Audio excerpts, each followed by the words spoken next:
Today, we dive into the chilling world of courtroom reactions. In this video, we will explore some of the most shocking and evil reactions to life sentences. Viewer discretion is advised, as some content may be disturbing. Our first case takes us to Parkland, Florida, where Nicholas Cruz carried out one of the deadliest school shootings in American history. On February 14, 2018, Cruz walked into Marjory Stoneman Douglas High School armed with an AR-15 rifle and opened fire, killing 17 students and staff members and injuring 17 others before he was eventually arrested by the state police department. During the trial, Cruz's defense attorneys highlighted his troubled upbringing and mental health issues, arguing for a sentence of life in prison instead of the death penalty. Despite this, the weight of his crimes was undeniable. Count 1 of the indictment, the murder in the first degree of Luke Hoyer, the court imposes a sentence of life in prison without the possibility of parole. As the judge read the sentence, the courtroom was filled with tension. Victims' families awaited justice, their eyes fixed on Cruz. In stark contrast to the emotions around him, Cruz remained almost eerily calm. Instead of showing remorse, Cruz exhibited a disturbing calmness, almost as if he was disconnected from the gravity of his actions. His lack of visible emotion and cold demeanor shocked everyone present. But you're not asking for a PSI in this case? Okay. Is there anything else? All right, he's remanded to the custody of the Department of Corrections. And he's to be given credit in the amount of 1,718 days time served.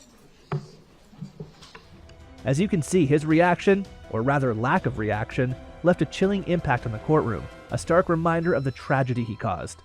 Regardless of the reasons behind his behavior, Cruz's reaction to his life sentence stands as one of the most unsettling in recent memory. It's a stark reminder of the depths of human depravity and the devastating impact of such violent acts. Our next case involves Skylar Nemetz, a soldier who was convicted of the tragic killing of his wife Danielle Nemetz in 2014. This case not only shocked the local community, but also the military community, as it involved a serviceman stationed at Joint Base Lewis McChord in Washington. On August 16, 2014, Skylar Nemetz shot his wife in the back of the head with an AR-15 rifle. Nemetz claimed it was an accidental discharge, but the evidence suggested otherwise. The couple had a history of domestic disputes, and tensions had been escalating in the days leading up to the incident. During the trial, the prosecution argued that Nemetz acted out of anger and jealousy, as he suspected his wife of infidelity. I can live with I'm the reason Danielle died, but I can't live with being called a murderer. The defense, on the other hand, maintained that the shooting was a tragic accident. As the judge prepared to deliver the sentence, the courtroom was filled with a sense of anticipation and tension. Friends, family members, and fellow soldiers were present, hoping for justice for Danielle. Before the sentencing, Skylar showed remorse and even shed tears. Reaction to his sentencing was a mix of disbelief and cold detachment. As the reality of his prison term set in, he maintained a stoic expression, revealing little emotion. This reaction left many in the courtroom unsettled. Our final case involves Tyrone Johnson, a man who was convicted of the horrifying murder of his girlfriend, Stephanie Willis, and her 10-year-old son, Ricky Willis, in Tampa, Florida. This case is a heart-wrenching reminder of the devastating impact of domestic violence. On October 21, 2018, Tyrone Johnson called 911 to report that he had shot his girlfriend and her son. When police arrived, they found the bodies of Stephanie Willis and her young son. Johnson claimed it was self-defense, but the evidence told a different story. So you're on the ground, and she's yelling at you, and what are you doing? He's in there too, and I'm telling him I'm not doing anything to your mom. Okay. She pushed me off my road. I'm trying to leave, and he was on this shoulder, and I pushed him off. When you say he's on that shoulder, what is he doing and to what you? are you doing to my mom? And I told her I'm not doing anything to your mom. Is he hitting you? No, sir, he was just on my shoulder asking me, what am I doing to his mom? Sir. Whose blood's on your hand? It's hers. Her blood. Okay.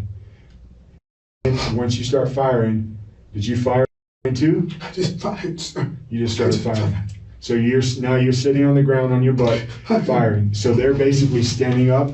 Let's say you're sitting on the floor and they're standing up. Is that accurate? Yes, sir. And she had the PlayStation. She's holding PlayStation like this? I just You just started firing. I mean, were you doing this? I was just firing, sir. Or were you firing at her? I was just firing. Was she looking at you? Was she facing you when you were firing? She would be yelling. I'm sorry? We were yelling and was trying to talk like that. During the trial, the prosecution presented a case of cold-blooded murder driven by rage and a desire for control. Tyrone Johnson took was a chance to end this, was a chance to show mercy to that little boy. Each step he took was a chance to stop this whole thing. But each step he took was a choice that he made to go find Ricky Willis, a choice he made to kill Ricky Willis. Shell casings, we have blood, we have holes in the wall. The defense tried to argue that Johnson acted in the heat of the moment, but the brutality of the crime made it hard to believe. Suffice it to say that a precious child is dead. This murder was heinous, atrocious, and cruel. For those acts, I sentence you to death. Johnson's reaction to his sentencing was chilling. As the judge pronounced the life sentence, Johnson displayed a cold, unflinching demeanor. His lack of visible emotion or remorse was deeply unsettling to everyone in the courtroom. These cases serve as stark reminders of the darkness that can reside within individuals. The courtroom reactions we've seen today are a testament to the chilling nature of these crimes and the cold-heartedness of those who committed them. If you found this video informative, please like, share, and subscribe for more true crime content. And as always, let us know your thoughts in the comments below. Thank you for watching.